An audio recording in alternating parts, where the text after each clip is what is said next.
नमस्कार दोस्तों, आपका फिर से स्वागत है हमारे YouTube चैनल में। दोस्तों आपको बता दें कि भोजपुरी का सबसे बड़ा अवार्ड शो होने वाला था लखनऊ में, जिसमें पवन सिंह और खेसारी लाल यादव मिलने वाले थे। दोस्तों बता दें कि इस अवार्ड शो हो चुका है और इसके होस्ट कर रहे थे रवि किशन जी।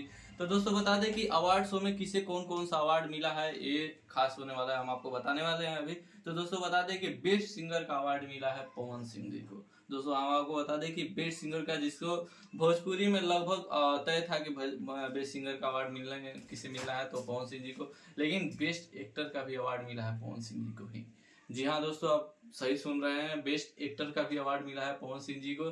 साथ ही बेस्ट एक्ट्रेस का अवार्ड मिला है काजल राघवानी को। बेस्ट फीमेल सिंगर का अवार्ड मिला है प्रियंका सिंह जी को। तो दोस्तों बता दें कि और खेसारी लाल यादव को क्या मिला है, क्योंकि वो भी थे और इस अवार्ड शो में, और सबसे खास था पवन सिंह और खेसारी लाल का मिलना है। तो कौन सा अवार्ड मिला है खेसारी लाल यादव, तो बता दें कि best entertainer of the year award मिला है खेसारी लाल यादव को। साथ ही बेस्ट डायरेक्टर का अवार्ड मिला है प्रदीप पांडे, चिंटू के पिताजी आर राजकुमार पांडे जी को।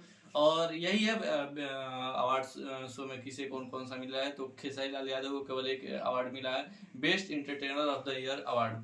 तो दोस्तों आपको कैसा लगा ये कमेंट कर जरूर बताइएगा। वीडियो अच्छी लगी चैनल को सब्सक्राइब कीजिएगा। और आपको क्या लगता है इस अवार्ड के बारे में, किसे बेस्ट एक्टर बेस्ट सिंगर का मिलना चाहिए था आपके हिसाब से, कमेंट कर जरूर बताइएगा। वीडियो अच्छी लगी चैनल को सब्सक्राइब कीजिएगा। और ये जो है मुख्य अवार्ड हम आपको बता दिए हैं, ठीक है। बेस्ट फिल्म का भी अवार्ड मिला है, जानवर और इंसान है, यश कुमार की मूवी है, बहुत ही जबरदस्त मूवी है। तो इस मूवी को मिला है बहुत ही जबरदस्त अवार्ड। तो कैसा लगा वीडियो कमेंट कर जरूर बताइएगा। वीडियो अच्छी लगी चैनल को सब्सक्राइब कीजिए, वीडियो को लाइक कीजिए। मिलते हैं तो फिर से जय भारत।